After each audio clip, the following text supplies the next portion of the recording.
నవ్యాంధ్ర రాజధాని అమరావతిలో నవశకం మొదలైంది. 29 గ్రామాల్లోని రైతులకు కేటాయించిన ప్లాట్ల అభివృద్ధి పనులు ఇప్పుడు శరవేగంగా జరుగుతున్నాయి. మొత్తం 29,333 మంది రైతులకు గాను ప్రభుత్వం 69,421 ప్లాట్లను కేటాయించింది. ఇప్పుడు ఈ ప్లాట్లన్నీ కేవలం భూమి ముక్కలు మాత్రమే కాదు, అంతర్జాతీయ ప్రమాణాలతో రూపుదిద్దుకుంటున్న మోడ్రన్ లేఅవుట్లుగా చెప్పుకోవచ్చు.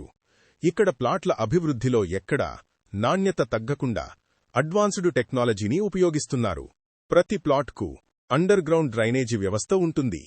మురుగునీరు, వర్షపు నీరు సాఫీగా వెళ్లేలా ప్రత్యేక డ్రైనేజీ నిర్మాణాలు చేపడుతున్నారు. అంతరాయం లేని త్రాగునీరు మరియు అధునాతన కేబుల్ సిస్టమ్ ఏర్పాటు చేస్తున్నారు. ప్రతి వీధిలోనూ అత్యాధునిక విద్యుత్ సౌకర్యాలు కల్పిస్తున్నారు.